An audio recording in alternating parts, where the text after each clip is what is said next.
મજામાં ને? આજે આપણે સામાજિક વિજ્ઞાન ધોરણ 10 ચેપ્ટર નંબર 3 ભારતનો સાંસ્કૃતિક વારસો શિલ્પ અને સ્થાપત્ય એના વિશે માહિતી મેળવીશું.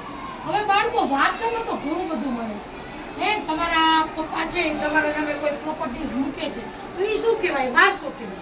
વારસો કહેવાય ને તમારા દાદા છે એ તમારા પપ્પાને આપી હોય, તમારા પપ્પા છે એ તમને આપતા હોય તો એ તમને વારસામાં મળી છે, પ્રોપર્ટીઝ મળી કહેવાય. શું મળી?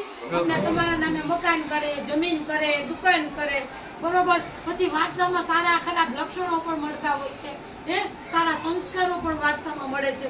તો હવે આજે ભારતનો સાંસ્કૃતિક વારસો શિલ્પ અને સ્થાપત્ય એટલે ભારતે આપણને શું આપ્યું છે, આપણા દેશે આપણને શું શિલ્પ અને સ્થાપત્ય આપ્યું છે.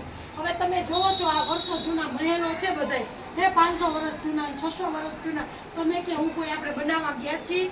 ના, બરોબર છે. તો A1 કેટેગરીની અંદર અત્યારે છે, બરોબર છે. ગમે એવા ભૂકંપમાં અડીખમ ઊભા છે. તો આ બધું શું છે? આપણો વારસો છે. આપણે એનું જતન કરવું જોઈએ, એને બગાડવા જોઈએ નહીં. ભારત તેના સમૃદ્ધ સાંસ્કૃતિક વારસાને કારણે વિશ્વભરમાં જાણીતું છે. કેમાં જાણીતું છે? વિશ્વભરમાં.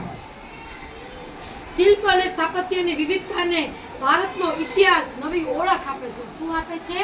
નવી ઓળખ. ભારતનું પ્રાચીન સિંધુકાલીન નગર આયોજન સમકાલીન વિશ્વના નગર આયોજન કરતા ચડિયાતું હતી તેની ગૌરવભેર નોંધ લેવાય છે. બરોબર છે. આપણા જે વારસા છે એની ગૌરવભેર એટલે પ્રાઉડ ફીલ કરવા જેવી વાત છે. બરોબર. શિલ્પી પોતાના કૌશલ્ય અને આવડતને ચીણી અને હથોડી વડે વિવિધ પ્રકારના મનના ભાવો પથ્થર, લાકડું કે ધાતુમાં કંડારે તેને કલા અથવા તો શિલ્પકલા કહેવાય છે. હવે તમને પરીક્ષામાં પૂછાય કલા એટલે શું અથવા તો શિલ્પકલા એટલે શું, તો કે શિલ્પી પોતાના કૌશલ્ય અને આવડતને, પોતાની અંદર જે કૌશલ્ય છે, પોતાની અંદર જે આવડત છે એ ચીણી અને હથોડી વડે કોઈ પથ્થરની અંદર અથવા તો કોઈ લાકડાની અંદર અથવા તો કોઈ ધાતુની અંદર કાંઈ પણ કંડારે છે, કંડારે એની કોઈ મૂર્તિ કરે છે, કાંઈ પણ વસ્તુ બનાવે છે એને શું કહેવાય? કલા અથવા તો શિલ્પકલા કહેવાય. હવે આપણે સ્થાપત્ય વિશે શીખીશું. સ્થાપત્યનો સરળ અર્થ બાંધકામ એવો થાય છે. સ્થાપત્ય એટલે શું? બાંધકામ. બરોબર છે. હજારો વર્ષો પહેલા જે કઈ બાંધકામો થયા હતા, એક પથ્થરની અંદર આખું મંદિરનું નિર્માણ થતું હતું, બરોબર છે. અને એ સમયમાં તો ટેકનોલોજીનો પણ અભાવ હતો. તમે વિચાર તો કરો, એ પથ્થરો છે એ કેવી રીતે ચડાવ્યા હશે, કેવી રીતે ખંડાયરા હશે, કેવી રીતે બનાવ્યા હશે, કેટલો સમય લાગ્યો હશે, બરોબર છે. તો સ્થાપત્ય એટલે શું? સ્થાપત્ય એટલે બાંધકામ. સંસ્કૃત ભાષામાં સ્થાપત્ય માટે વાસ્તુ શબ્દ વપરાય છે. સંસ્કૃત ભાષામાં સ્થાપત્ય માટે કયો શબ્દ વપરાય છે? વાસ્તુ. કયો શબ્દ વપરાય છે? વાસ્તુ. જે ખૂબ જ પ્રચલિત છે. શું છે? આ નગરોના મુખ્ય 3 વિભાગો પડે છે. કેટલા વિભાગ પડે છે? 3. કેટલા પડે છે? 3. શાસક અધિકારીઓનો ગઢ. કેટલો વિભાગ શું છે? શાસક અધિકારીઓનો ગઢ. અન્ય અધિકારીઓના આવાસ ધરાવતું ઉપલું નગર. અન્ય અધિકારીઓના આવાસ ધરાવતું ઉપલું નગર. સામાન્ય નગરજનોના આવાસ ધરાવતું નીચલું નગર. સામાન્ય નગરજનોના આવાસ ધરાવતું નીચલું નગર. શાસક અધિકારીઓ ગઢ છે ઊંચાઈ ઉપર બાંધવામાં આવ્યો છે. ગઢ એટલે શું? જમીનથી થોડું ઊંચું હોય. તો શાસક અધિકારીઓના ગઢ છે, બરોબર છે, એ ક્યાં છે? ઊંચાઈ ઉપર છે. ઉપલું નગર પણ રક્ષણાત્મક દિવાલોથી સુરક્ષિત છે. અહીંથી 2 થી 5 ઓરડાવાળા મકાનો મળી આવ્યા છે. ઉપલા નગરમાં કેટલા મકાનો મળી આવ્યા છે? 2 થી 5 ઓરડાવાળા. તો એ જમાનામાં 2 રૂમ અને 5 રૂમના મકાનો હતા. દિવાલો કેવી હતી? સુરક્ષિત હતી. નીચલા નગરમાં મકાનો મુખ્યત્વે હાથે ઘડેલી ઈંટના બનાવેલા. જે નીચલા નગરના હતા, નીચલા નગર એટલે સામાન્ય નગરજનોના, બરોબર. તો એની દિવાલો કેવી હતી? હાથેથી ઘડેલી એટલે બનાવેલી ઈંટોની હતી. શેની હતી? ઈંટોની. સિંધુ ખીણની સંસ્કૃતિની પ્રજાને સ્થાપત્યના ક્ષેત્રે તે સમયની બધી સંસ્કૃતિઓ કરતા સુંદર અને વ્યવસ્થિત એવા કેટલાક નગરો વિકસાવ્યા હતા. સિંધુ ખીણની સંસ્કૃતિ છે એ જમાનાની અંદર સૌથી સારામાં સારી સંસ્કૃતિ તરીકે ગણવામાં આવતી હતી. ખૂબ સુંદર એની વ્યવસ્થા હતી, બરોબર. 2 થી 5 ઓરડાવાળા રૂમ એ જમાનામાં બનાવવામાં આવતા હતા. સારામાં સારી નગર યોજનાઓ હતી, સારામાં સારી જટિલ યોજનાઓ હતી. એ પૈકી હડપ્પા અને મોહેંજો-દડો નામના નગરો મહત્વના હતા. કયા નગરો મહત્વના હતા? હડપ્પા અને મોહેંજો-દડો. આ મોહેંજો-દડો છે એનું એક પિક્ચર પણ આવેલું છે. બરોબર છે. એના વિશે આખી સ્ટોરી એના વિશે લખેલી છે. તમે જોશો તો તમને ઘણું બધું નવું જાણવા મળશે. હવે આપણે મોહેંજો-દડો વિશે માહિતી મેળવીશું. ઈસવીસન 1922માં સર જોન માર્શલ અને કર્નલ મેકના માર્ગદર્શન નીચે રખાલદાસ બેનર્જી અને દયારામ સાહની નામના ભારતીય પુરાતત્વવિદોએ સિંધના લારકાના જિલ્લામાં મોહેંજો-દડો ખાતે ખોદકામ દરમિયાન વિશાળ એવી નગર સભ્યતાના અવશેષો મળી આવ્યા. જો બાળકો ખૂબ સમજવા જેવું છે. 1922માં ત્યારે સર જોન માર્શલ અને કર્નલ મેકેને માર્ગદર્શન નીચે માર્ગદર્શન કોને આપ્યું હતું? બે વ્યક્તિ. કોણ હતું? સર જોન માર્શલ અને કર્નલ મેકેને. આ લોકોના માર્ગદર્શન નીચે રખાલદાસ બેનર્જી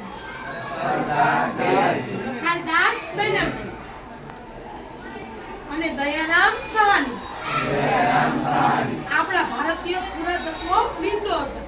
એમણે આપણી આ સંસ્કૃતિની શોધ કરી હતી. ખોદકામ એના દરમિયાન મોહેંજો-દડોનો અર્થ ભરેલાનો ટેકરો થાય છે. એક માર્કમાં પૂછાઈ શકે. એમસીક્યુ છે, એક વાક્ય છે.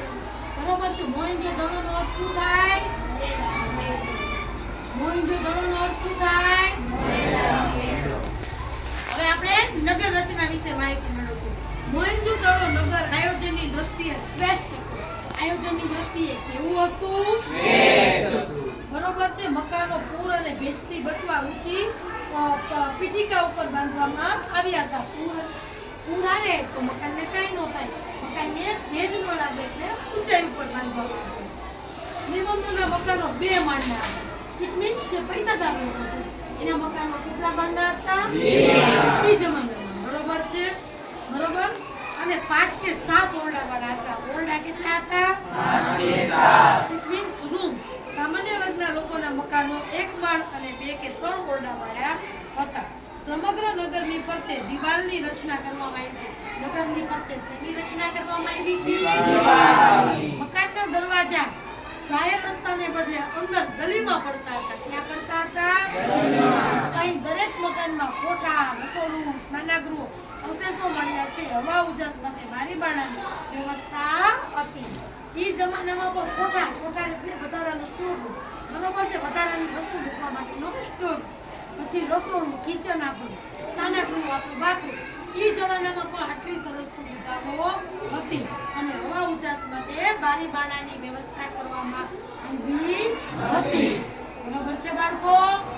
સમજાય? હવે ચેપ્ટર 3 ભારતનો સાંસ્કૃતિક વારસો, શિલ્પ અને સ્થાપત્ય. એમાં આપણે મોહેંજો-દડોની નગર રચના સુધી સમજૂતું. હવે આપણે સમજૂતી લેશું રસ્તાઓ. બરોબર છે. તો હવે તેના રસ્તાઓ કેવા હતા? તો આ નગર રચનાનો વિશિષ્ટ લક્ષણ અહીં આવેલા રસ્તાઓ છે. કેવું લક્ષણ? વિશિષ્ટ લક્ષણ. એ જમાનામાં ખૂબ સારા રસ્તા હતા. 9.75 મીટર પહોળા રસ્તા હતા. કેવા હતા? 9.75 મીટર પહોળા. નાના મોટા રસ્તાઓ કાટખૂણે મળતા હતા. એક શેરી આમથી જતી હોય, એક શેરી આમથી જતી હોય, બે છે એ ટચ થતો. રસ્તાઓ એવા હતા કે વાહનો ઇઝીલી હલનચલન પસાર થઈ શકે. બરોબર છે. એકથી વધુ વાહનો પસાર થાય એટલા પહોળા. રસ્તાની બાજુમાં રાત્રિ પ્રકાશ માટે થાંભલાઓ હોવાનું અનુમાન છે. આપણે અત્યારે સ્ટ્રીટ લાઇટ છે ને, થાંભલા હોય એમાં આપણે રાત્રે છે નીકળતા હોય તો લાઇટોનો પ્રકાશ પડે. તો એ જમાનાની અંદર પણ થાંભલાઓ હોવાનું અનુમાન બતાવ્યું છે. નગરના સીધા પહોળા રાજમાર્ગો હતા. તે ક્યાંક વળાંક નહીં લેતા સીધા જ જતા હતા. પ્રાચીન સમયની વિશિષ્ટતા ગણાય છે. 2 મુખ્ય રાજમાર્ગો હતા. એક માર્ગ ઉત્તરથી દક્ષિણ અને બીજો પૂર્વથી પશ્ચિમ. કેટલા રાજમાર્ગો હતા? મુખ્ય 2. કેટલા રાજમાર્ગ હતા? મુખ્ય 2. ઉત્તરથી દક્ષિણ અને પૂર્વથી પશ્ચિમ. બંને માર્ગો મધ્યમાં કાટખૂણે છેદતા હતા. કેવી રીતે છેદતા હતા? કાટખૂણે. ચાલો હવે એની નગર રચના જોઈ, એના રસ્તાઓ જોયા. હવે એની ગટર યોજના જોઈ છે. શું જોઈ છે? ગટર યોજના. વિચાર કરો, આટલા હજારો વર્ષો પહેલા પણ આવી રીતે આપણી ભારતીય સંસ્કૃતિની અંદર બધી જ ફેસિલિટીઓ હતી. તમને એમ કે તમે જ બધું બનાવો છો, પણ એવું છે નહીં. ગટર યોજના. આ નગર યોજનાનું વિશિષ્ટ લક્ષણ ગટર યોજના છે. આવી ગટર યોજના સમકાલીન સભ્યતાઓમાં ભૂમધ્ય સમુદ્રના ક્રીટના ટાપુ સિવાય ક્યાંય જોવા મળતી નથી. નગરમાંથી ગંદા પાણીના નિકાલ માટે ગટર બનાવવામાં આવી હતી. જે નગર હતું એના જે ગંદા પાણીનો નિકાલ હતો એના માટે શું બનાવવામાં આવી હતી? ગટર બનાવવામાં આવી. દરેક મકાનમાં એક ખાડ કૂવો હતો. શું હતો? ખાડ કૂવો. અમે નાના હતા ને બાળકો ત્યારે અમે પણ સોસ ખાડો જોયેલો છે અને ખુલ્લી ગટરો પણ જોયેલી છે. અત્યારે બધી ગટરો કેવી છે? આપણે પેટ ગટરો છે, ખબર ન પડે કે અહીંયા ગટર છે. પણ અમે જ્યારે નાના હતા ને ત્યારે સોસ ખાડા હતા. એટલે જે ટોયલેટ બાથરૂમ ગંદુ પાણી હોય ને એ એમાં જમા થતું હોય, પછી થોડા દિવસે અમુક સમય ભરાઈ જાય તો એની પાછું ક્લીન કરાવવું પડે, એટલે કાચું ફરી પાછું ચાલે. તો એ વસ્તુ જૂનો પણ ખાડ કૂવા હતા. આવી સુવ્યવસ્થિત ગટર યોજના પરથી લાગે છે કે તે સમયે સુધરાઈ જેવી કોઈ કાર્યક્ષમ વ્યવસ્થા હશે. તેથી કહી શકાય કે તેઓ સ્વચ્છતા તેમજ આરોગ્યના ઊંચા ખ્યાલો ધરાવતા હતા. વિચાર કરી લો, ત્યારે ખાડ કૂવા હતા. અત્યારે ભારતના કેટલા બધા ગામડાઓ એવા છે કે એમાં ટોયલેટ નથી. લોકો ખુલ્લામાં શૌચક્રિયા કરવા માટે જાય છે. અને એ જમાનાની અંદર ગટર યોજના હતી સારામાં સારી. એટલે ત્યારના લોકો આરોગ્યનું સારામાં સારું ધ્યાન રાખતા હતા. હવે આપણે જોઈએ છીએ સ્નાનાગાર, જાહેર સ્નાનાગાર. આપણે બાથરૂમ કહીએ ને, અહીંથી વિશાળ સ્નાનાગાર મળી આવ્યું છે. સ્નાનકુંડમાં સ્વચ્છ પાણી દાખલ કરવા માટે અને ગંદુ પાણી બહાર કાઢવા માટેની વ્યવસ્થા હતી. જે સ્નાનાગાર બનાવવામાં આવ્યા હતા એની અંદર ચોખ્ખું પાણી નાખવાનું અને ગંદુ પાણી કાઢવાનું. અત્યારે આપણે સ્વિમિંગ પુલમાં જઈએ છીએ તો હોય છે ને, ગંદુ પાણી નીકળી જાય, ચોખ્ખું પાણી નાખતા હોય છે. ગરમ પાણીની વ્યવસ્થા હશે ને વસ્ત્રો બદલવા માટે ઓરડીઓ મળી છે. બરોબર છે. જે સ્નાનાગાર મળ્યા છે એની બાજુમાં નાના રૂમો, ઓરડી મળી છે. એવું આપણે અનુમાન લગાવી શકીએ કે અહીંયા જે લોકો હતા ત્યાં કપડાં બદલાવતા હશે. ધાર્મિક પ્રસંગે અહીંના લોકો આ સ્નાનાગારનો ઉપયોગ કરતા હશે એવું અનુમાન લગાવવામાં આવ્યું છે. જાહેર મકાનો. મોહેંજો-દડોમાંથી જાહેર ઉપયોગી એવા 2 મકાનો મળ્યા છે. કેટલા મકાનો મળ્યા છે? 2. તેનો ઉપયોગ સભાખંડ કે મનોરંજન ખંડ, વહીવટી ખંડ કે રાજ્યના કુટરખંડ તરીકે થતો હશે. મકાનોની 1 કરોડ અહીંથી મળી આવેલ છે, જે સૈનિકો માટેની બેરવ હશે. બરોબર છે.